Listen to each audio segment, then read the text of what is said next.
Bismillahirrahmanirrahim. Warahmatullahi wabarakatuh. Alhamdulillah wassalatu wassalamu ala Rasulillah wa ala alihi wa sahbihi wa mawalah wa la hawla wa la quwata illa billahi wa ba'du. Baik, kita lanjutkan kajian kita, masih membahas tafsir dari surah At-Takwir, dan kita masuk pada ayat ke-15 dan seterusnya. Kita baca ayatnya.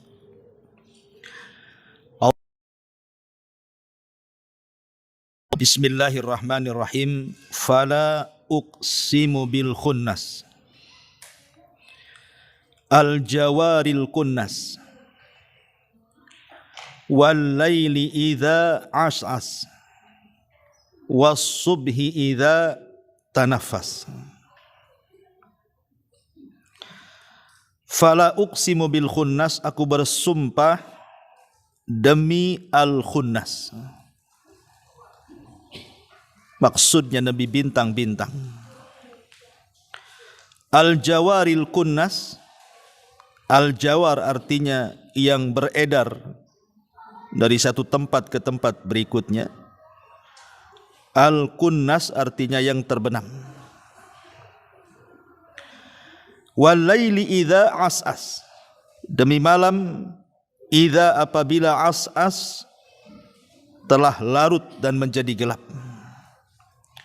Was-subhi idza tanafas, was-subhi dan demi waktu subuh, idza tanafas apabila telah menyingsingkan sinarnya. Baik. Di dalam Al-Quranul Karim, kalimat fala uqsimu ini banyak sekali. Fala uqsimu bimawaqi'in nujum, la uqsimu biyaumil qiyamah, wa la uqsimu bin nafsil lawwamah. Kemudian di sini juga fala uqsimu bil khunnas. Apa arti la uqsim di sini? Ada yang mengatakan bahwa kalimat la itu adalah zaidah, tambahan. Maknanya tidak punya arti. Yang ada arti adalah uqsim, aku bersumpah. Ada yang mengatakan la di sini artinya litaukid, penguat. Sungguh aku bersumpah. Tapi juga dimaknai la di sini adalah manafi, artinya aku tidak harus bersumpah. Maknanya aku tidak harus bersumpah ini karena perkaranya jelas. Ngapain harus bersumpah? Seperti sekarang terang, karena siang, nggak perlulah saya harus bersumpah dengan sekarang ini siang, karena memang sudah siang kan itu. Sesuatu yang sudah terang itu nggak perlu dijadikan sumpah. Tapi intinya bahwa di sini Allah Subhanahu wa taala hendak bersumpah, dan tidaklah Allah bersumpah kecuali dengan perkara besar. Di sini Allah mengatakan fala uqsimu bil khunnas, aku bersumpah dengan al khunnas. Apa itu khunnas? Dan apa juga al jawaril kunnas, yang beredar lagi terbenam itu. Pendapat yang pertama, al-khunnas itu artinya syaitan. Karena Allah Subhanahu wa taala mengatakan, "Qul a'udzu birabbin nas, malikin nas, ilahin nas, min syarril waswasi al-khunnas." Berarti dalam surah An-Nas ayat 1 sampai 6 itu, di situ ada kalimat al-waswas al-khunnas. Khunnas di sini artinya syaitan. Yang memberikan waswas itu adalah al-khunnas, syaitan.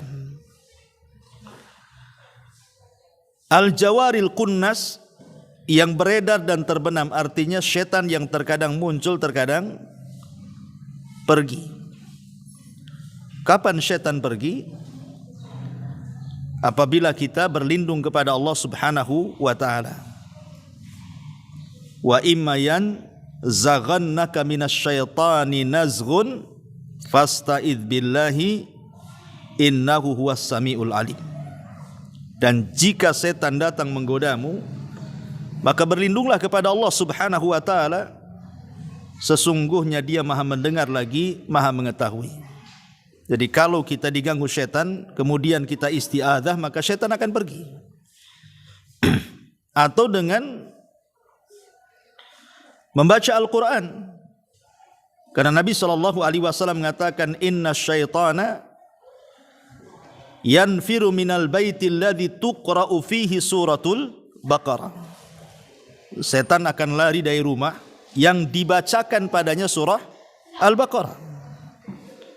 Setan akan lari. Jadi al-jawar artinya terkadang datang menggoda kita, terkadang pergi, karena kita isti'adzah berlindung kepada Allah ataupun dengan membaca Al-Quran. Atau syaitan juga lari bisa dengan suara azan. Kalau datang suara azan mereka lari sampai terbirit-birit dan terkentut-kentut, begitu dalam hadis. Ini penafsiran yang pertama. Penafsiran yang kedua, karena al-khunnas itu kan artinya yang tersembunyi gitu ya. Dan syaitan itu kan tersembunyi, tidak nampak. Penafsiran yang kedua, kalau kita berburu di hutan, terkadang nampaklah itu binatang yang kita buru, terkadang disembunyi. Terkadang al-jawar nampak, terkadang al-khunnas dia sembunyi, atau bahasanya terbenam. Tapi pendapat yang kuat wallahu alam bahwa al-khunnas di sini adalah bercerita tentang bintang. Bercerita tentang bintang. Lalu di sana ada ayat yang mengatakan fala uqsimu bimawaqi'in nujum. Aku bersumpah dengan tempat jatuhnya bintang. Sementara di sini Allah mengatakan fala uqsimu bil khunnas. Aku bersumpah dengan bintang. Apa maknanya? Korelasi keduanya. Secara ilmiah, penelitian Bu, bahwa mawaqi'in nujum itu artinya tempat bintang atau orbit bintang di situ. Apabila bintang pergi, maka tempatnya itu bercahaya. Jadi bukan berarti kalau bintangnya pergi, tempat orbitnya di situ gelap, tidak. Tetapi justru kalau bintang pergi, tempatnya itu bercahaya, kan begitu. Kalau dalam ilmu fisika, itulah yang disebut dengan mawaqi'an nujum namanya. Mawaqi'in nujum. Makanya di sini Allah bersumpah dengan bintang. Al-jawaril kunnas, yang terkadang beredar dan terkadang pula terbenam. Dan bintang sendiri sudah sering saya ulang-ulang, di antara fungsi yang kedua, untuk menjadi pelempar daripada syaitan yang berusaha naik ke langit. Dan yang ketiga, untuk kompas, arah bagi orang-orang yang melakukan safar baik di lautan ataupun di daratan. Karena di zaman dulu kan belum ada Google Map, belum ada kompas. Jadi orang-orang dulu itu menentukan arah itu kalau malam menggunakan bintang, kalau siang menggunakan gunung. Kalau siang kan tidak ada bintang, terpaksa lihat gunung mereka. Tapi kalau malam gunung tak nampak, makanya kemudian dijadikan alat untuk mencari arah itu biasanya menggunakan bintang. Karena bintang itu ada mawaqi'in nujumnya. Kemudian Allah Subhanahu wa taala mengatakan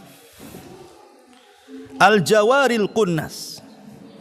Al-jawar al-kunnas, yang beredar lagi terbenam. Ya, karena bintang itu kan di waktu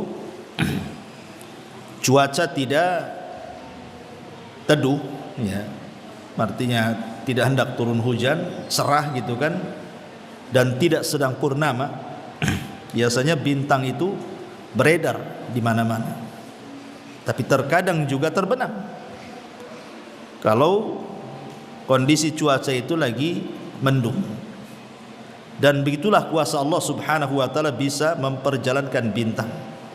Kadang beredar, dan kadang terbenam. Kemudian Allah mengatakan wal-laili idza as'as. Wal-laili idza, apabila telah larut. Kalimat as'as ini sebenarnya memiliki 3 makna. Makna yang pertama artinya awal al-lail, permulaan malam itu disebut as'as. Dan permulaan malam juga disebut as'as. Bisa menunjukkan tengah malam ataupun akhir malam. Makanya security bahasa kitanya, orang Arab menyebutnya as'as. Jadi penjaga malam itu disebut as'as dalam bahasa Arab. Lah di sini Allah mengatakan walaili idza as'as. Tentu ada korelasinya karena Allah menyebut kalimat malam di mana sebelumnya Allah bicara soal bintang, karena memang bintang tidak muncul kecuali di malam hari. Bintang tidak muncul di siang hari. Bintang itu muncul di malam hari, makanya disebut setelah bicara bintang soal malam. Kemudian kalimat as'as di sini, dan bintang biasanya muncul itu di muntasofil lail, kan, di pertengahan malam itu baru bintang bermunculan kalau cuaca cerah itu. Dan itulah yang dimaksud wal laili idza as'as, ketika malam larut kemudian bintang bermunculan di mana-mana. Kenapa? Karena setelahnya Allah katakan was subhi idza tanaffas. Dan subuh atau demi subuh apabila fajar telah menyingsing. Kenapa di sini Allah Subhanahu wa taala tidak menyebut kalimat fajar? Kenapa Allah tidak katakan wal fajri idza tanaffas? Kenapa Allah menggunakan kalimat subuh was subhi idza tanaffas? Apa bedanya subuh dengan fajar itu? Kalau fajar itu belum tentu subuh. Kalau subuh sudah barang tentu fajar. Kenapa? Karena fajar itu ada 2. Ada yang disebut dengan fajar kadzib, ada yang disebut dengan fajar shadiq. Fajar kadzib itu fajar dusta. Fajar shadiq itu ya fajar beneran. Apa yang membedakan fajar dusta dengan fajar benar itu?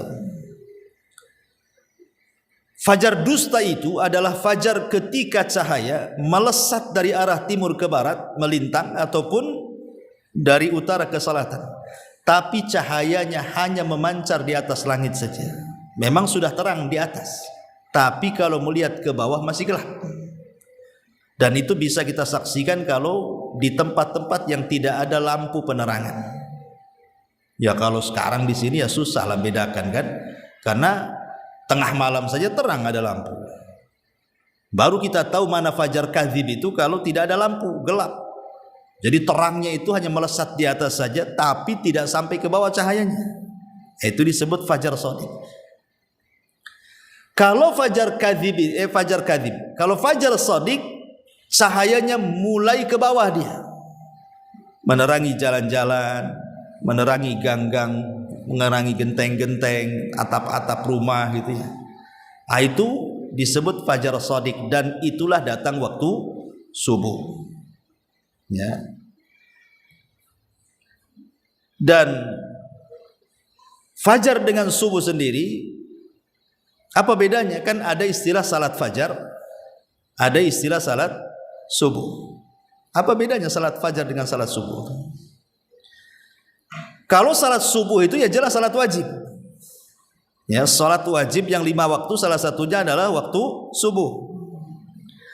Tapi kalau fajar itu ada kemungkinan dia adalah salat sunnah. Karena Rasul mengatakan rak'atai al-fajri khairun minad dunya wa ma fiha. 2 rakaat fajar lebih baik dibandingkan dunia dan seisinya. Maksudnya 2 rakaat fajar di sini bukan salat subuh, tapi salat sunnah sebelum subuh, disebut salat sunnah fajar namanya. Itu bedanya fajar dengan subuh, ya kan? Dan kalau fajar itu, kalau dia fajar kadzib masih bisa sahur kita. Tapi kalau sudah fajar shadiq masuk waktu subuh, tidak boleh seseorang sahur, harus menahan dirinya karena sudah datang waktu imsak.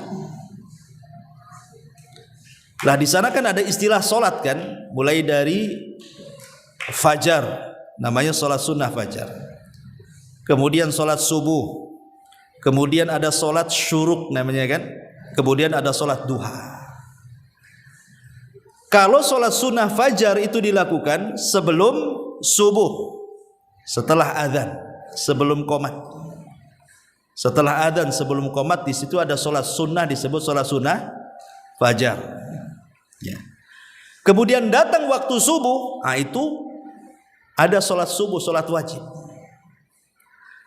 Kemudian setelah hilang waktu subuh, datang matahari terbit kemudian meninggi sedikit, datanglah waktu solat syuruk. Ya. Kemudian setelah matahari terbit, di tengah-tengah panas teriknya jalan-jalan karena matahari sudah mulai menyengat bumi, ya sekitar jam 10, jam 11 sebelum zuhur lah. Maka disitulah disyariatkan seutama-utama solat duha. Ya kalau ingin solat duha itu jam sekarang inilah, antara jam 10, jam 11. Pokoknya sebelum zuhur itu seafdol-afdolnya solat duha. Ya. Taib. Di sini Allah mengatakan was-subhi idza tanaffas, dan waktu subuh idza apabila tanaffas. Apa sih tanaffas itu? Tanafas itu menghela nafas bahasa kitanya. Jadi kalau kita ini sumpek dada karena ada hal yang kita takutkan, kemudian sesuatu yang kita takutkan pergi, kan nafas kita kayaknya plong kan, itu namanya tanafas dalam bahasa Arab. Ibu nih ditelepon sama debt collector, awas jangan kemana-mana, jam 10 saya ke rumah. Oh itu kan ibu dah deg-degan tuh, nggak ada duit mau dibayar, udah ketakutan kan, agak sumpek dada ini. Ditunggu sampai jam 12 tak datang, kemudian telepon, nggak jadi minggu depan lagi, maka ibu akan plong adanya. Itulah namanya disebut bahasa Arab disebut tanafas namanya. Ya, merasa plong dadanya, bisa bernafas, itu dalam bahasa Arab disebut tanafas. Kenapa subuh itu dibilang tanafas? Karena sebelum Allah menyebut kalimat subuh, Allah menyebut kalimat lail, malam. Dan malam itu identik dengan kegelapan. Makanya Allah mengatakan wal laili idza as'as. Salah satu makna as'as itu adalah gelap gulita. Dan malam apabila gelap gulita. Kemudian ketika bicara subuh, Allah bicara soal nafas. Karena malam itu mengingatkan kita akan hari kiamat. Malam itu mengingatkan kita akan hari kiamat. Dan hari kiamat itu hari yang sangat gelap gulita. Sehingga kemudian sebagian para ulama salaf, mereka teringat dengan gelapnya neraka. Jadi para ulama salaf itu kalau di malam hari mereka teringat neraka, makanya mereka tidak tidur. Mereka habiskan waktu mereka untuk tahajud. Tatajafa junubuhum 'anil madaji'i yad'una rabbahum khaufan. Lambung-lambung mereka, tatajafa junubuhum 'anil madaji', lambung-lambung mereka jauh dari tempat tidur-tidur mereka. Yad'una rabbahum, karena mereka berdoa kepada Rabb mereka. Kenapa mereka berdoa malam-malam? Khaufan, karena takut. Kenapa takut? Karena teringat dengan gelapnya neraka itu. Mereka itu teringat dengan gelapnya neraka karena melihat gelapnya malam. Sehingga apabila kemudian datang waktu subuh, hilang gelap kemudian muncul cahaya, mulailah mereka tenang karena diingatkan dengan sorga. Plong berarti mereka sudah tidak ingat neraka lagi, mulailah mereka ingat sorga. Makanya apabila datang waktu subuh tanafas, mereka merasa longgar dadanya. Makanya Allah menyebut kalimat toma setelah khauf, toma'an, khaufan wa toma'an, yad'una rabbahum khaufan wa toma'an. Ketika lambung-lambung mereka jauh dari tempat tidur mereka, karena mereka berdoa kepada Rabb mereka, khaufan karena takut, wa toma'an karena mengharap. Artinya didahulukan takut baru mengharapkan, begitu. Maknanya takut dulu ke neraka baru mengharap masuk surga. Disebutkan malam itu maksudnya mengingatkan neraka, disebutkan subuh apabila bernafas diingatkan ke dalam surga. Makanya kalau kita lihat di sekitar kita malam-malam itu, binatang-binatang di sekitar kita malam-malam, mereka juga ketakutan. Makanya hampir secara umum binatang-binatang itu kalau malam mereka masuk ke kandang-kandang mereka. Secara umum semua binatang. Kecuali memang binatang yang khusus yang memang keluar malam. Tapi umumnya binatang itu mereka balik ke kandang-kandang mereka, ke rumah-rumah mereka. Umumnya seperti itu karena mereka juga ketakutan dengan malam. Sama dengan manusia juga sama. Kalau malam-malam kan mereka pulang ngumpul dengan keluarganya. Binatang juga sama. Terutama di hari Jumat, binatang itu lebih takut lagi. Karena kita tahu bahwa kiamat itu terjadi di hari Jumat.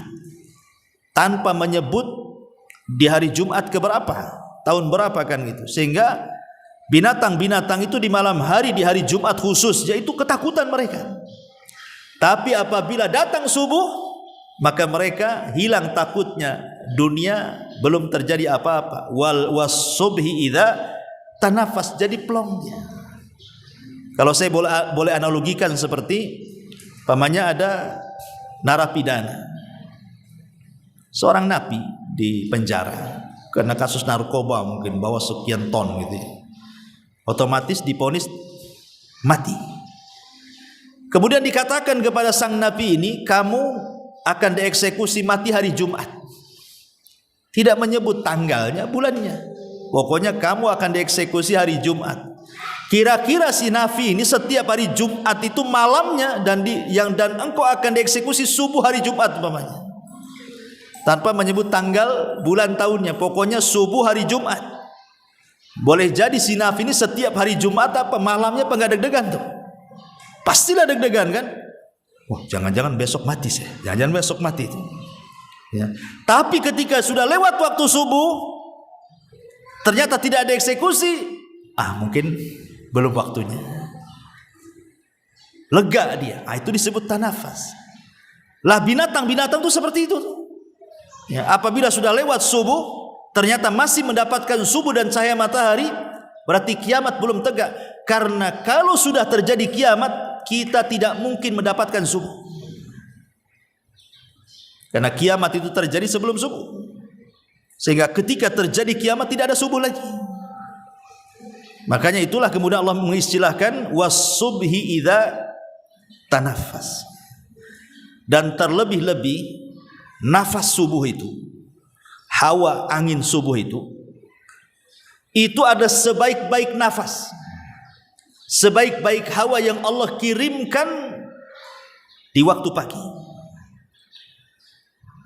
Makanya kalau kita lihat sejarah Bu, sahabiah, istri-istri para sahabat,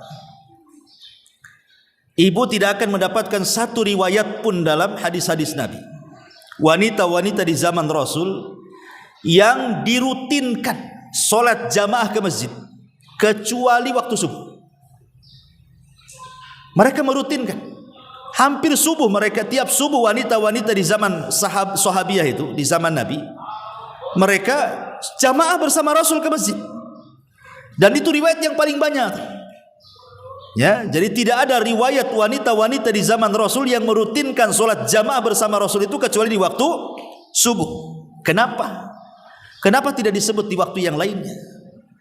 Sementara kan tidak ada larangan wanita itu sholat jamaah di waktu manapun, bisa zuhur, asar, maghrib, subuh, isya, kan itu boleh kapan saja, tidak dilarang, asal memenuhi syarat kan gitu. Bahkan wanita yang dilarang sholat berjamaah saja dilarang dalam Islam. Kata Rasulullah, tamnau ima Allah masa jidallah, jangan kau larang wanita-wanita kalian datang ke masjid-masjid Allah, kan begitu. Maka jawabannya, Karena wanita-wanita sahabiah di zaman Rasul itu tahu bahwa nafas subuh itu adalah nafas yang membawa kesehatan badan. Makanya mereka itu menjadikan waktu subuh itu sebagai waktu riyadhah, olahraga. Mereka keluar dari rumah menuju masjid jalan kaki, kemudian mereka pulang dari masjid ke rumah juga jalan kaki, dan masih di waktu subuh. Jadi mereka mengambil hawa, nafas waktu subuh itulah yang kemudian menyehatkan badan-badan para sahabiah. Makanya ibu kalau ingin olahraga ya waktu subuh tuh. Ya, habis sholat subuh, itulah mau jalan. Disitulah hawa terbaik yang Allah kirim ke bumi, yang disebut dalam hadis Nabi SAW sebagai hawa soba. Jadi ada yang disebut dengan angin soba namanya. Dan itu berdasarkan hadis Nabi SAW, nusirtu bis soba wa uhlikatil adu biddabur. Jadi aku ditolong, kata Rasul, dengan adanya angin pagi, sebagaimana kaum Ad dihancurkan dengan adanya angin sore. Jadi angin yang paling baik, nafas yang paling baik, hawa yang paling baik itu di waktu pagi, bukan sore hari. Itu waktu yang paling bagus itu untuk mencari kesehatan dengan olahraga. Karena angin inilah yang menolong Nabi SAW saat peperangan. Kita lihat dalam surah Al-Adiyat, Allah mengatakan apa? Wal 'adiyati dhabha fal muriyati qadha fal mughirati subha. Apabila para sahabat menyerang itu, maka mereka menyerang musuh di waktu subuh. Dan Rasul tidak pernah menyerang di waktu selain subuh. Rasul kalau menyerang sebuah kaum, maka Rasul akan menanti waktu subuh. Rasul tidak pernah menyerang siang, sore, apalagi malam, tidak. Rasul kalau menyerang musuh itu di waktu subuh. Kenapa Nabi SAW menyerang di waktu subuh, dan ini sunnah dalam peperangan? Karena tadi di waktu subuh itu ada tanafas, ada nafas, ada hawa yang bisa menolong Rasul dan kaum muslimin, yang disebut dengan hawa soba. Disebut soba itu diambil dari sobah, sabahul khair, selamat pagi. Yang itu ya kalau bahasa kita. Maka disebut angin soba namanya. Kata Rasul, nusirtu bis soba, aku ditolong dengan angin pagi.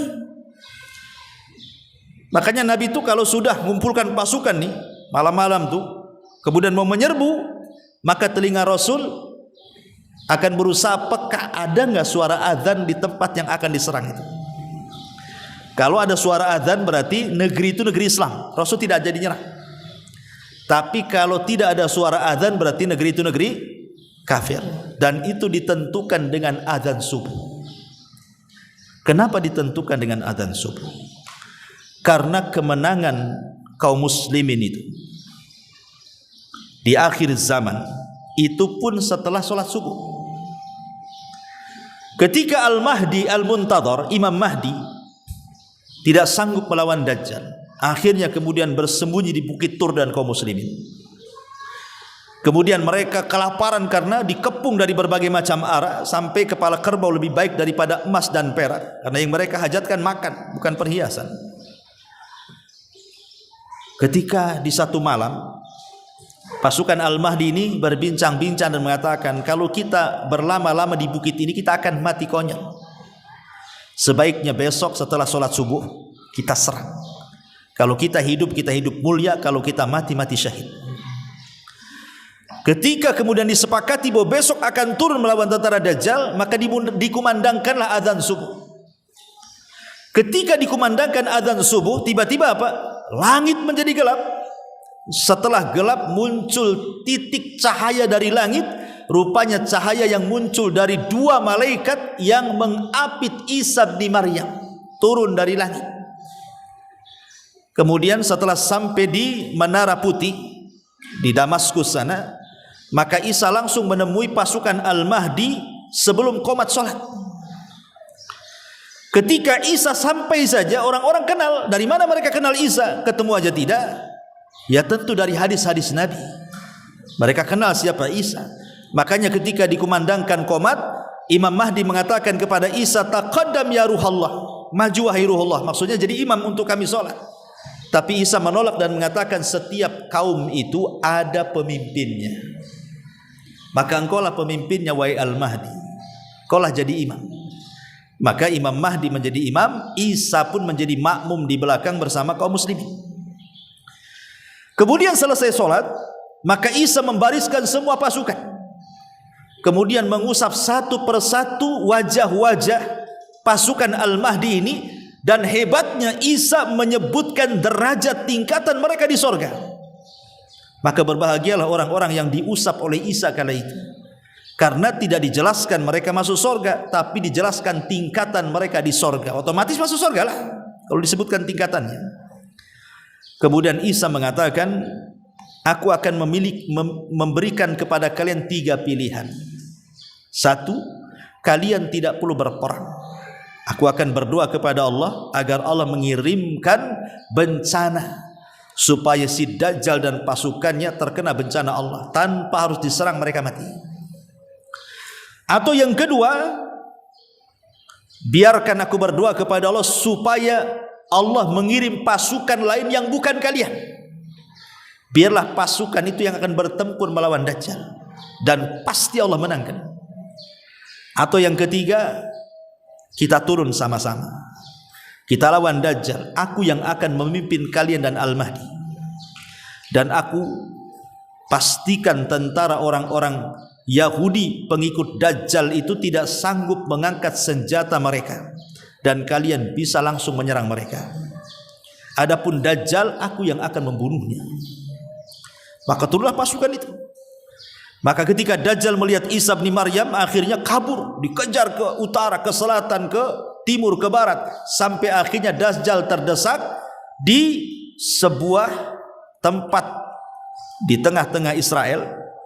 Ya, disitulah kemudian Dajjal tidak bisa lagi mengelak dari Isa bin Maryam. Maka ketika Dajjal tidak bisa mengelak dari Isa bin Maryam, maka Isa mengeluarkan tombaknya. Kemudian membunuh Dajjal dan memenggal kepalanya. Kemudian kepalanya diletakkan di tombak tersebut, dikasih tahu kepada orang Yahudi, ini pimpinan kalian sudah mati. Ketika Dajjal mati di tangan Isa bin Maryam di satu tempat namanya Babilud, maka kemudian orang Yahudi ketakutan. Ketika ketakutan itulah keberanian mereka hilang, sehingga kaum muslimin tinggal menyerang mereka tanpa ada perlawanan. Sehingga mereka ada yang sembunyi di batu. Batu mengatakan, hei muslim, ini Yahudi sembunyi di belakang saya, bunuh dia. Dia sembunyi di pohon, semua pohon bisa bicara. Tidak ada makhluk Allah kecuali bisa bicara dan memberitahu persembunyian orang Yahudi. Kecuali satu pohon yang memang Allah takdirkan tidak memberitahu, disebut Gharqad namanya.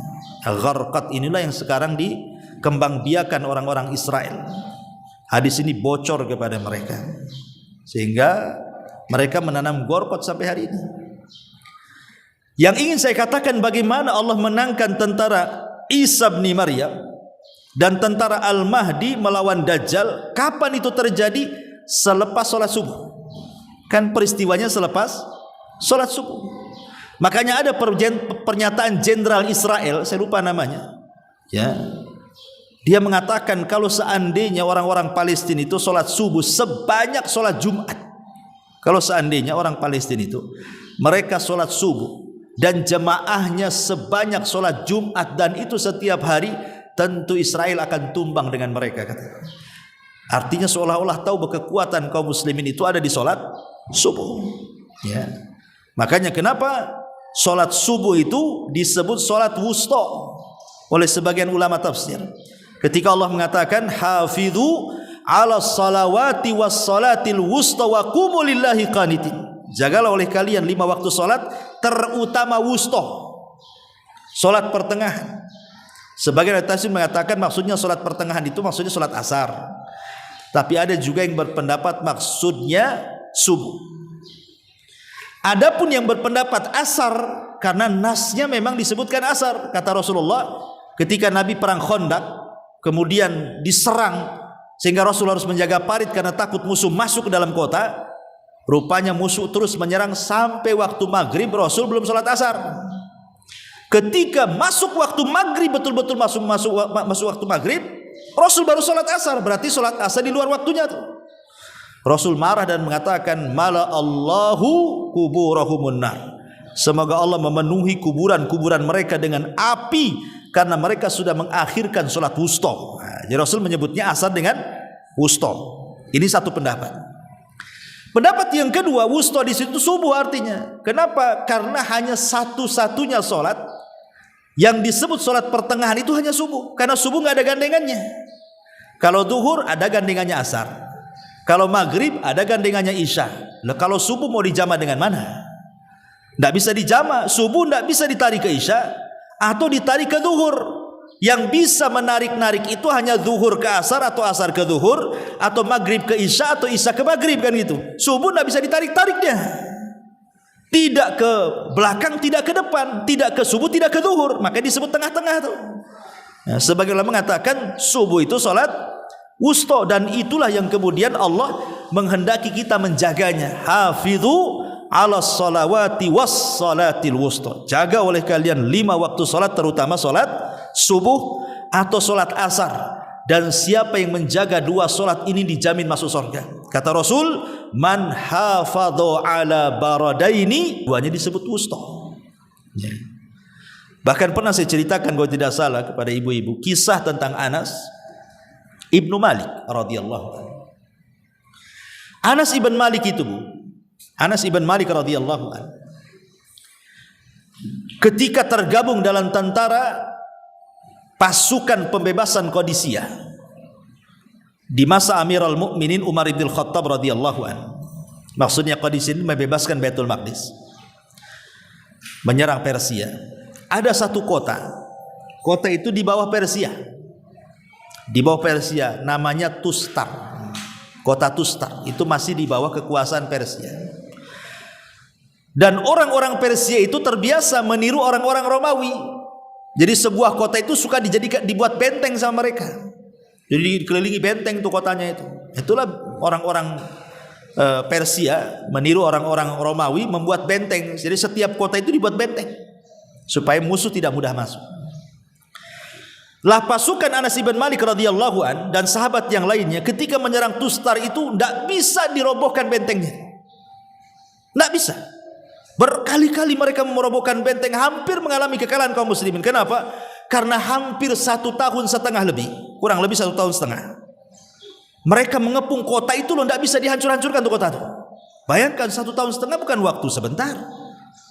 Mengepung kota itu, bisa saja kaum muslimin tanpa diserang kalah dengan habisnya pembekalan, kan gitu ya. Karena orang perang kan harus makan, harus minum, ya, atau mungkin harus ada kesehatan kan. Ini 1,5 tahun itu benteng tak roboh-roboh tuh. Hampir kalah. Subhanallah, takdirkan. Tepat waktu subuh, benteng itu roboh. Bisa dijebol kaum muslimin. Sementara mereka belum sholat subuh. Ini kan bingung nih. Kalau mereka sholat subuh duluan, tentu benteng itu akan dijaga lagi. Ya kan begitu. Kalau mereka menerobos masuk dan ini kesempatan, tentu mereka meninggalkan subuh. Ini kan dilema nih para sahabat nih kan. Kalau masuk meninggalkan subuh, kalau melaksanakan subuh, ini kesempatan 1,5 tahun yang nunggu benteng roboh, sekarang sudah roboh nih. Itulah yang buat dilematis para sahabat itu. Tapi mereka melihat bahwa ini kesempatan 1,5 tahun mengepung, ini kesempatan benteng sudah roboh. Akhirnya mereka pun beristiad masuk berperang habis-habisan. Subhanallah. Waktu pengepungan yang cukup lama 1,5 tahun itu bisa dimenangkan dalam waktu sesingkat-singkatnya, hanya kurang lebih 3 jam saja. Tustar jatuh ke tangan kaum muslimin. Masalahnya sahabat belum sholat subuh, matahari sudah terbit. Itu masalahnya. Ya. Akhirnya kemudian setelah dimenangkan kaum muslimin, barulah mereka sholat subuh di luar waktu. Persis seperti Rasul sholat asar di luar waktu. Ketika perang Ahzab tadi saya sudah katakan, Rasul sholat asar di waktu maghrib. Ini sholat subuh setelah terbit. Ya. Sebenarnya secara hukum tidak ada masalah, karena ini kan konteksnya perang. Mereka juga mengikuti Nabi. Nabi pernah sholat asar di maghrib. Secara hukum fikih tidak ada masalah. Ini darurat. Ya. Tapi tidak bagi para sahabat. terutama Anas ibn Malik radhiyallahu anhu. Anas ibn Malik apabila diingatkan tentang perang Tustar, Bu, selalu menangis. Seolah-olah janganlah ku ingatkan perang itu. Harusnya sebuah kemenangan itu kan dikenang kan. Ibu kalau berhasil sebuah masalah, kalau ditanyakan senang tuh. Ya. Kalau ibu membangun rumah sendirian, ditanya soal rumah kan ibu pasti bangga tuh karena sayang bangun. Ya. Tapi Anas ibn Malik ini justru suksesi perang itu kalau diingatkan Tustar, tidak suka dia. Karena dia langsung menangis.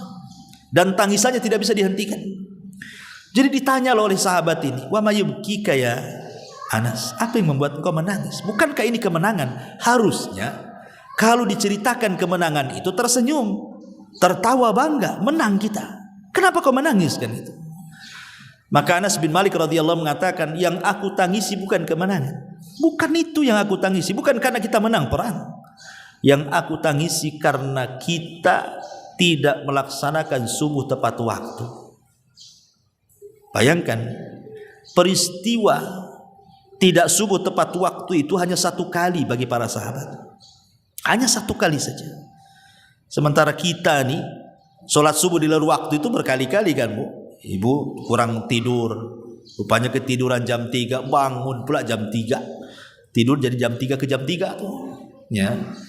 Itu hampir kita ini selalu kan, ketiduran nanti jam 7 bangun, jam 8 bangun. Selalu tuh, bukan sekali dua kali saja itu, berkali-kali boleh jadi di antara kita kan gitu. Itu yang masih ada tanggung jawab sholat. Kalau nggak ada tanggung jawab sholat, mana bodoh kan itu. Mau sholat nggak sholat terserah kan gitu ya.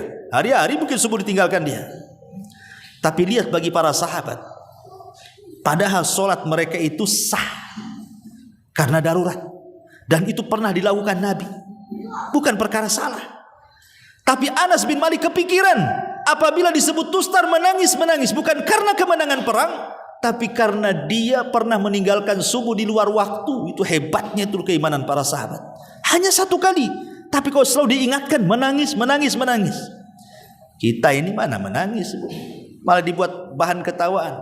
Kenapa kemarin tak subuh? Hehehe katanya, hehehe kan itulah kita ini, malah ketawa hehehe gitu ya, bukannya menangis. Ya, itulah keimanan kita dengan sahabat itu memang jauh. Makanya wajar kalau seandainya ibu punya gunung emas diinfakkan itu tidak bisa menandingi keimanan para sahabat.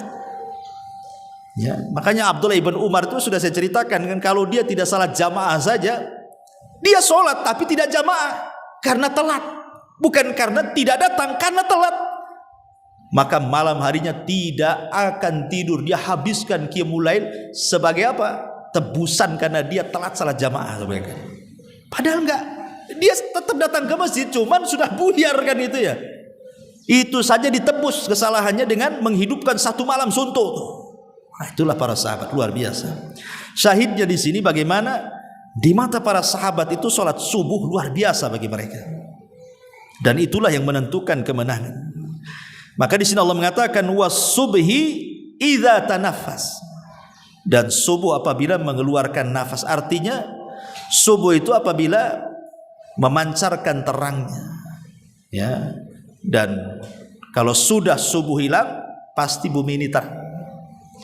Tapi kalau fajar hilang, belum tentu terang, karena boleh jadi fajar dusta. Ya. Tapi kalau subuh hilang pasti terang. Kalau fajar hilang belum tentu terang, boleh jadi bisa malam. Dan subhanallah, di dalam ayat yang lain Allah Subhanahu wa taala dalam surah Al-Mudaththir, Bu, ayat 33. Allah mengatakan wal laili idz adbar. Wal laili idz adbar. Tetapi ketika menyebutkan waktu subuh dalam surah At-Takwir ini was-subhi idza tanaffas. Dalam ayat yang lain was-subhi idza asfar. Asfar itu maksudnya akhir subuh. Awal subuh disebut golas, masih gelap, itu awal subuh. Kemudian waktu subuh, ya. Kemudian waktu asfar. Asfar ini sudah mulai terang tapi belum terbit matahari. Ya kan? Belum terbit matahari kan kadang-kadang sudah terang tuh. Nah, itu akhir waktu subuh disebut asfar namanya. Dan Allah mengatakan was-subhi idza asfar, dan demi subuh apabila sudah terang. Terang karena akhir waktu subuh disebut asfar. Perhatikan dua ayat ini. Ketika Allah Subhanahu wa taala menyebut kalimat malam, walaili id adbar. Tapi ketika menyebut waktu subuh, Allah katakan was-subhi idza asfar. Yang ingin saya katakan, Bu, kalimat id dan idza. Id itu menggunakan apa? Sukun.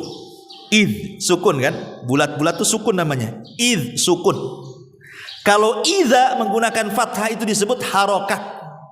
Harokat fathah. Ada fathah di atas, ada kasrah, ada dhammah, itu disebut harokat namanya. Tapi kalau kosong gitu ya, itu disebut sukun. Kalau ada tulisan bahasa Arab kok di situ ada berbentuk bulat, itu disebut sukun. Tapi kalau ada harokat fathah, dhammah ataupun kasrah disebut harokat. Harokat fathah, harokat dhammah. Sukun itu apa artinya, Bu? Sukun itu artinya tenang. Sukun itu artinya tenang. Harokat itu artinya bergerak. Ya. Ketika Allah mengatakan walaili idz adbar, dan demi malam, idz menggunakan sukun apabila berlalu, maknanya malam itu disebut tenang. Allah suruh kita tenang, tidur, karena malam itu tempat istirahat, tempat tenang. Ya. Tapi kalau sudah lewat malam, sudah waktu asfar, akhir subuh dan mendekati waktu matahari terbit, menggunakan fathah artinya harokat fathah. Makna harokat itu apa? Bergerak. Itu disebut harokat, itu bergerak. Bergerak dari dhammah ke fathah, dari fathah ke kasrah, itu namanya harokat, bergerak. Ya, karena selepas subuh kita disuruh bergerak. Makanya disesuaikan tuh. Kalau malam menggunakan sukun memang disuruh kita ini istirahat. Tapi kalau sudah pagi disuruh bergerak. Karena itu waktunya kerja. Tapi sangat disayangkan hari ini, terutama anak-anak muda, malah dibalik, Bu. Ya. Harokat itu dijadikan malam, sukun pula dijadikan pagi. Nah, anak-anak muda sekarang, tak tahu ibu-ibu ya, kalau malam gerak, nggak tidur dia, nonton TikTok kan gitu, TikTokan, Facebookan, Instagraman. Kalau sekarang, kalau zaman dulu kan ngobrol. Nah, sekarang kan sama HP saja lah. Itu bisa nggak tidur satu malam suntuk tuh sama HP itu. Digunakan untuk gerak sama dia. Nanti subuh itu disukunkan pula mata tuh. Ya. Harusnya mata itu disukunkan di waktu malam, malah kemudian disukunkan di waktu pagi. Harokatnya diletakkan di malam. Ah, ini kan bahaya. Kalau kemudian malam digunakan untuk harokat, bergerak, subuh pula digunakan untuk tidur, saya jamin, Bu, nggak akan berkah hidupnya. Kenapa? Karena Nabi SAW mengatakan dalam hadisnya, Allahumma barik li ummati fi bukuriha. Ya Allah, berkahi umatku di waktu pagi. Makanya Nabi SAW sampai membuat pahala khusus orang yang tidak tidur di waktu pagi itu. Apa kata Rasulullah? Barang siapa yang sholat subuh, kemudian tidak beranjak dari tempatnya, kemudian selepas itu dia berzikir, baca Quran dan ibadah yang lainnya sampai syuruk matahari terbit, biarkan meninggi satu tombak, ibu lakukan 2 rakaat yang disebut syuruk, lihat bagaimana pahala khususnya. Kahajjati wal umrati taman. Ibu dapat pahala haji dan umroh secara sempurna, seperti ibu baru pulang dari Mekah aja dapat pahalanya. Sampai disediakan pahala khusus bagi orang yang tidak tidur loh, selepas subuh sampai terbit matahari. Karena itu waktu berkah masalahnya. Makanya Imam Ibnul Qayyim sampai mengatakan, siapa yang mendawamkan terus-terusan, dia gunakan selepas subuh untuk tidur sampai terbit matahari, tidak diberkahi badannya, tidak diberkahi usahanya, tidak diberkahi keluarganya, bahkan tidak diberkahi hidupnya. Kenapa? Karena ketika turun berkah dia tidak mengambilnya. Makanya penting ya kalau sekali-kali tidak apa-apa kan gitu ya. Mungkin lelah, letih atau sakit sekali-kali wajar.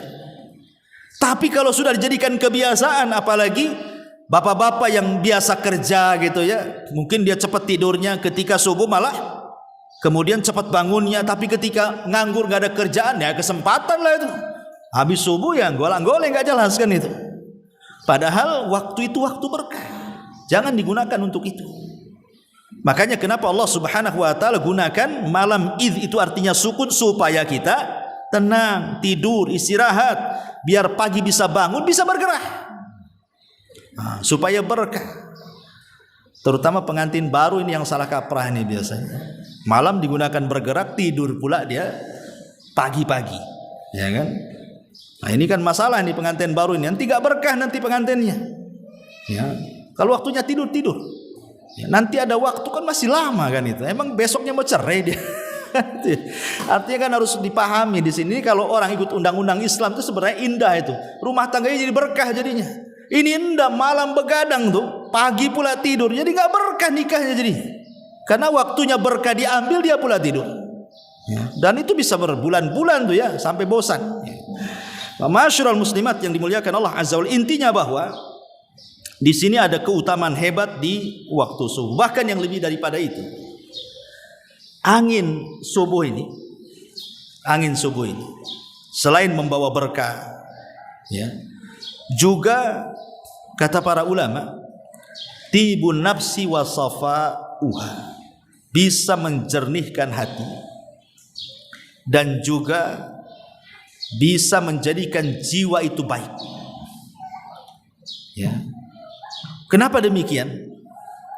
Kita tahu bahwa hadis Nabi SAW yang disepakati Bukhari Muslim, yaqidu syaitan ala qafiyati ra'si ahadikum idza huwa nama salasa uqadin. Bahwa setiap hamba yang hendak tidur di malam hari itu kan didatangi setan. Kemudian setan akan datang kepada hamba ini, kemudian mengikat di tengkunya 3 ikatan kan. Lah setiap satu ikatan, maka setan akan mengatakan, yadribu kulla uqdatin makanaha alaika lailun tawilun farqud. Kata setan, tenanglah kamu tidur, enakkan kau tidur, sedapkan kau tidur, karena malam masih panjang. Terus saja dikipas-kipain sama setan tuh, padahal subuh tuh, ya. Tapi setan asik ngomong malam masih panjang, malam masih panjang. Ya. Kemudian setan mengikat lagi ikatan yang keduanya. Kalau nampak ini dah kerusuk nih hamba ini, udah mau bangun, diikat lagi sama dia. Dan dibilang malam masih panjang, ngapain bangun katanya. Ya. Kalau dia sudah mau bangun lagi, kemudian dirayu lagi setan dengan ikatan yang ketiga dan mengatakan, lailun tawilun farqud, malam masih panjang, tidur lagi. Kata Nabi SAW, fa in istaiqadha, kalau dia terbangun sebelum subuh, dia terbangun, fadzakarallah, kemudian dia ingat Allah, alhamdulillahilladzi ahyana ba'dama amatana wa ilaihin nusyur, ingat Allah, dia berdoa selepas tidur. Maka kata Nabi SAW, in halat uqdah, satu ikatan lepas tu dari tengkunya. Wa in tawaddu'a, kalau dia berwudu, in halat uqdah, maka kalau dia sampai berwudu, 2 ikatan hilang. Kemudian kata Rasul, fa in shalla in halat uqdah, kalau dia sampai sholat, hilang tuh semua ikatannya. Tidur berzikir, habis itu ambil wudu, habis itu sholat subuh, hilang ikatannya. Apa di sini dampaknya? Maka Nabi SAW mengatakan, fa asbaha nasyitan tayyiban nafsi wa illa asbaha khabisan nafsi kaslan. Maka apabila di pagi hari setelah subuh, maka jiwanya akan baik. Kenapa? Karena di tengkunya sudah tidak ada lagi ikatan setan. Dan dia akan menjadi orang yang paling bersemangat hidupnya. Dan ada yang mengatakan, ulama ketika memberikan catatan kepada kalimat ini, bahwa orang yang bangun di pagi hari, berzikir kepada Allah, kemudian berwudu, kemudian sholat sebelum subuh, kemudian sholat subuh, pokoknya dihabiskan untuk beribadah kepada Allah, maka tidak ada masalah yang akan menimpa dia hari itu sampai 1 hari. Walaupun ada masalah, maka akan mudah diuraikan. Tetapi kata Nabi SAW, Wa illa asbah khabithan nafsi kaslan. Kalau tidak dilakukan, asih bablas saja tidurnya sampai subuh, sampai jam 6, sampai jam 7, maka jiwanya dianggap buruk dan dia orang yang paling pemalas, dan dia tidak akan menyelesaikan masalah sekecil apapun, apalagi masalahnya besar, dan akan senantiasa ditimpa masalah. Dari mana masalah itu dia tidak tahu, yang jelas ada saja masalah. Lah ini kan luar biasa nih.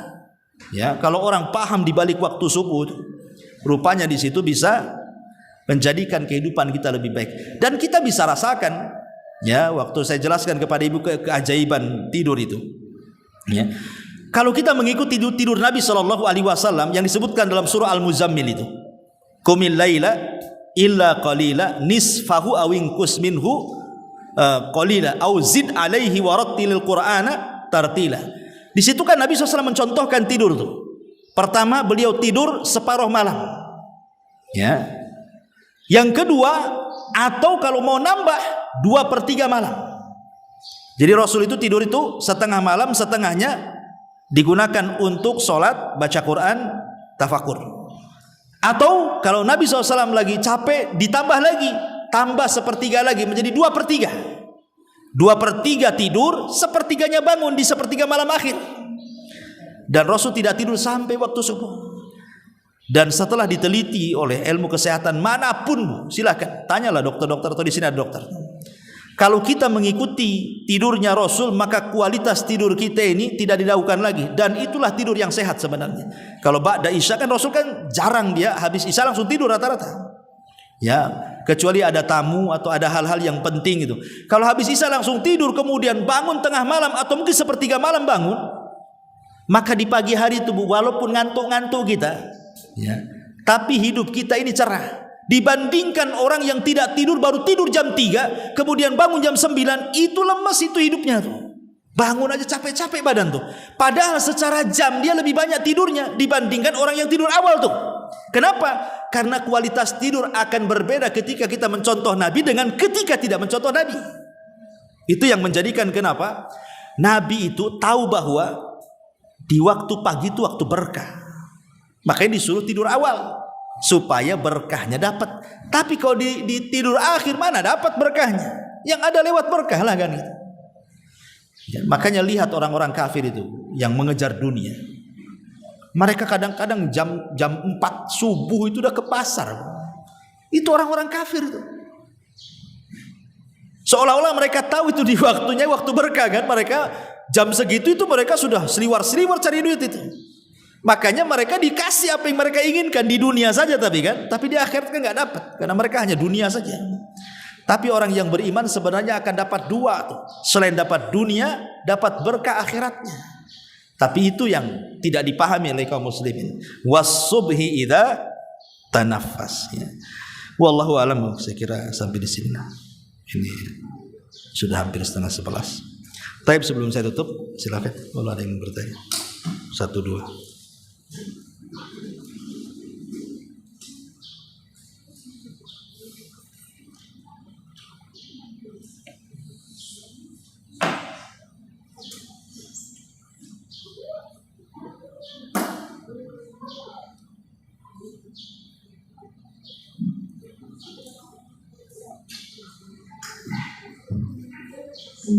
Assalamualaikum Ustaz. Waalaikumsalam.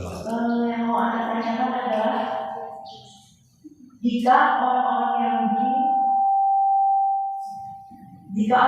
Yahudi saat ini pada faktanya mereka memberikan antisipasi seperti memperbanyak pohon buah tadi Ustaz, apakah mereka juga mengimani hadis-hadis yang ada dalam agama kita, dan ya mereka kan merupakan ahli kitab Ustaz. Apakah mereka juga mengimani apa yang ada dalam ajaran kita dan sunnah-sunnah yang lain juga Ustaz? Iya. Alhamdulillah, orang Yahudi itu paham dengan kebenaran. Di zaman Nabi, tokoh-tokoh Yahudi itu sekelas Huyai ibn Akhtab dan yang lainnya itu paham bahwa Rasul itu memang Rasul. Nabi Muhammad itu Rasul. Makanya satu hari ketika Rasul hijrah dari Mekah ke Madinah dan tinggal di Kuba, Huyai ibn Akhtab itu, dan Huyai ibn Akhtab itu ayahanda Sofiyah. salah satu istri Nabi. Bapaknya musuh Nabi, namanya Huyai ibn Akhtab, tokoh Yahudi besar Bani Quraidah. Jadi dia datang dengan saudaranya untuk mengintai Nabi yang ada di Kuba. Kemudian dicocokkan dengan yang mereka baca dalam Taurat mereka. Rupanya cocok. Kata saudaranya kepada Huyai, ya Huyai, huwa, apakah itu benar dia? Apakah itu benar dia, katanya. Kata Huyai, iya benar. Ciri-cirinya ada pada dia dan dia seorang Nabi. Kata saudaranya, ya Huyai, kalau engkau sudah tahu dia Nabi, apa kita harus ikut dia? Kata Huyai, tidak. Kita akan perangi dia selama jiwa berada di raga, katanya. Sudah tahu kebenaran malah bersumpah memerangi. Itulah tokoh Yahudi. Makanya di zaman Rasul tidak ada orang Yahudi masuk Islam kecuali sedikit. Tokohnya aja kecuali sedikit. Satu, Abdullah ibn Salam aja yang masuk Islam. Selebihnya mana ada.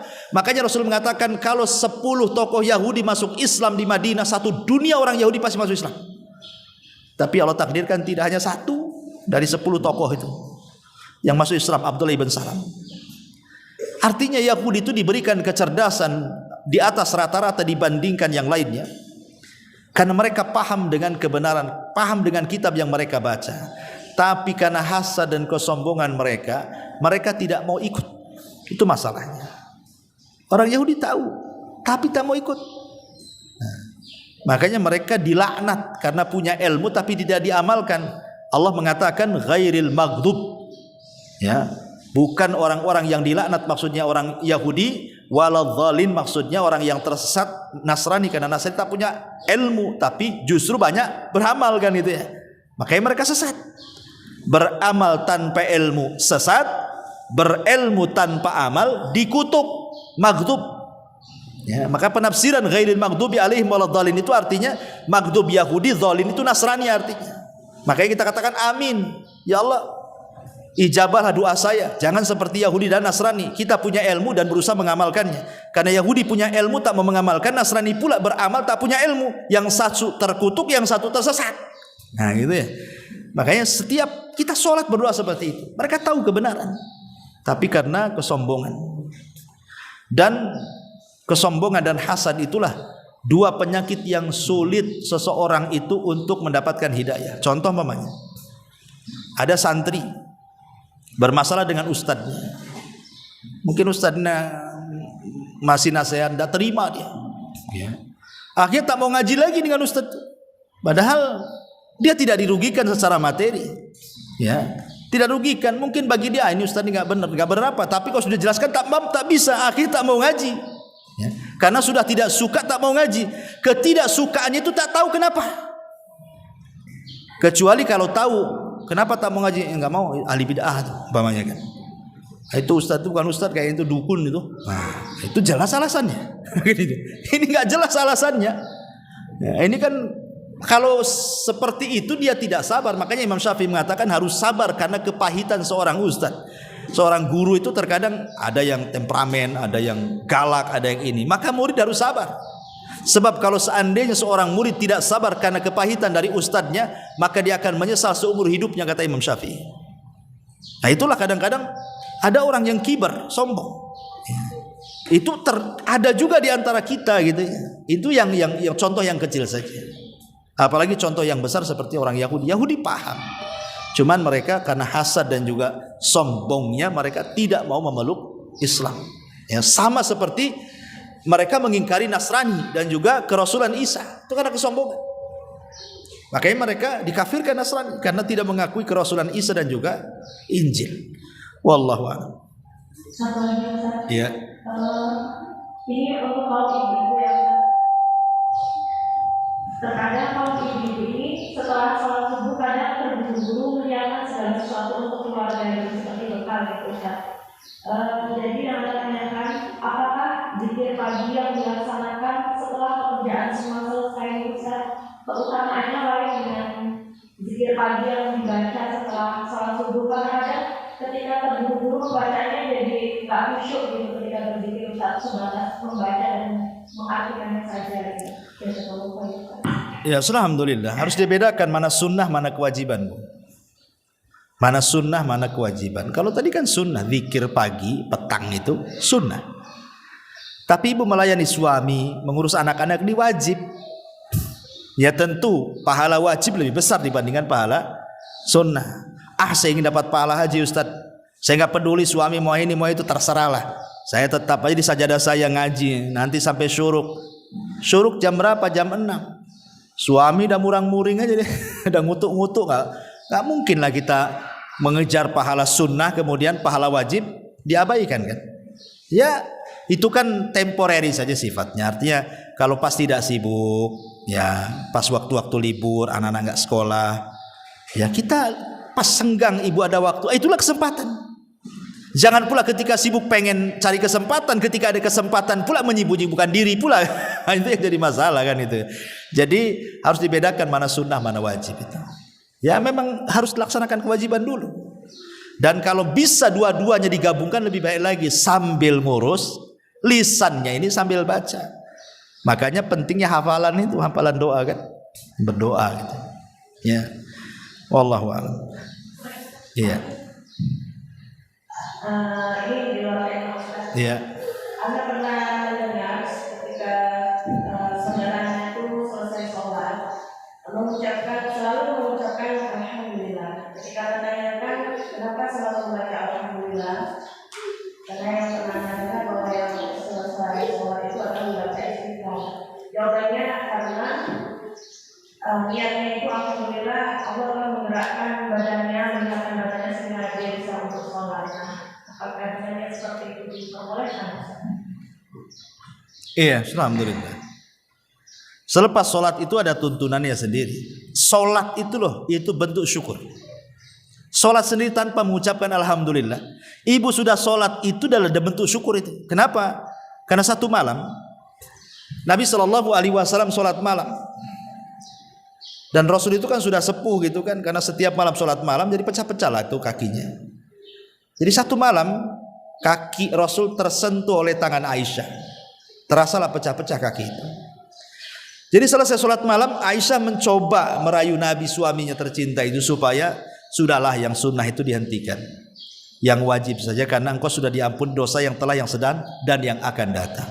Sudah berhenti, kurangi ibadah, kasihani badanmu.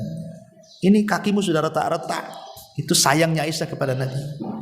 Tapi Rasul mengatakan di hadapan Aisyah, ya Aisyah, afala akunu abdan syakura. Wahai Aisyah, salahkah diriku kalau seandainya saya menjadi hamba Allah yang bersyukur. Jadi kalimat salahkah aku menjadi hamba yang bersyukur, bersyukur di sini artinya dengan melaksanakan qiyam al-lail. Jadi salat itu hakikat syukur, sebagaimana puasa itu hakikat sabar. Ya, makanya kenapa kemudian tanpa mengucapkan alhamdulillah saja sudah salat itu kita sudah bersyukur. Dengan badan kita maksudnya ya. Kalau dengan sedekah kan dengan harta kita bersyukurnya. Ya. Tapi kalau memang mengucapkan alhamdulillah boleh, tapi jangan diletakkan di waktu yang tidak seharusnya diucapkan. Karena habis sholat itu ada tuntunan sendiri, membaca istighfar 3 kali kan itu ya. Kemudian mengucap Allahumma antas salam minkas salam tabarakta ya dzal jalali wal ikram. Itu zikir paling pendek, Bu.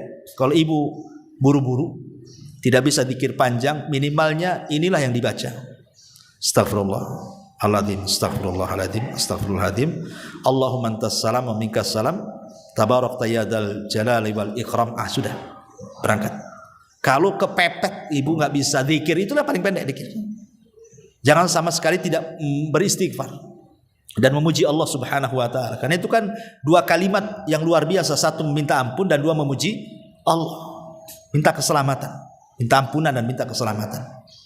Tapi kalau ada waktu ya baca semuanya, tasbih, takbir, tasbih, ayat kursi dan begitu seterusnya. Tapi kalau selepas sholat membaca alhamdulillah boleh. Ya, alhamdulillah itu, tapi alhamdulillah yang memang kita diucapkan, kan kita disuruh mengucap alhamdulillah 33 kali. Kenapa mesti alhamdulillah itu yang diucapkan? Nanti juga akan diucapkan itu. Kan takbir tasbih 33, ya kan? Kemudian tahmid alhamdulillah 33, takbir 34 kan itu. 100 atau yang mengatakan 33 kemudian digenapkan dengan la ilaha illallah menjadi 100. Jadi masalahnya apa? Tapi kalau dikhususkan alhamdulillah langsung selepas sholat, yaitu perlu dalil karena namanya ibadah yang sifatnya tauqifiyah, terima jadi, itu kan harus ada dalilnya. Dan tanpa mengucapkan alhamdulillah, sholat itu juga bentuk syukur. Dan ketika wirid setelah sholat pun ada ucapan alhamdulillah yang dibaca 33 kali itu. Kenapa dikhususkan sendiri alhamdulillah satu kali sendiri habis sholat, nanti diulang lagi dengan alhamdulillah yang 33 kali kan? Nanti lebih jadi ucapan alhamdulillah jadi 33 jadi 34 jadinya. Melebihi angka jadinya nantinya. Jadi itu perlu dalil yang seperti itu ya. Yang pikir setelah sholat tadi itu untuk sholat sunnah kan juga dibaca atas tokoh Sholat wajib. Iya. Kalau sholat sunnah kita bisa yang lain berdoa. Berdoa masalah, kita ada masalah apa dengan tetangga, dengan suami, dengan anak, dengan ekonomi, dengan badan. Berdoa habis sholat sunnah. Itu kalau habis sholat wajib ada doa ibadah. Doa ibadah itu doa rutinitas yang harus dibaca. Namanya wirid sholat. Nah, kalau habis sholat sunnah itulah doa masalah. Ibu kan banyak masalah sepanjang hidup ini. Masalah ibu apa? Itulah minta habis sholat sunnah. Angkat tangan. Karena kalau doa ibadah itu rutinitas tidak perlu angkat tangan. Ya, yang disunnahkan mengangkat tangan itu kalau ada masalah. Itu lakukan habis sholat sunnah. Ya, ibu mau apa gitu ya, minta apa? Mintalah habis sholat sunnah. Wallahu a'lam. Ya. Waalaikumsalam.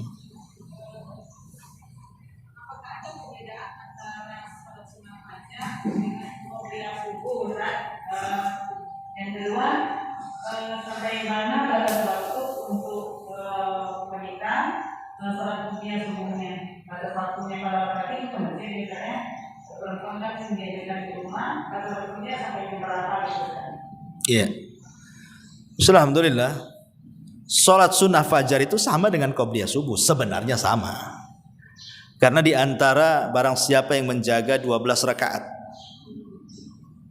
maka dibuatkan satu istana di sorga. Kan itu, siapa yang menjaga sholat rawatib yang 12 rakaat itu, maka akan dibangunkan baginya satu istana di sorga. Lah ulama ketika menyebutkan 12 itu apa saja, salah satunya adalah rakaat fajar.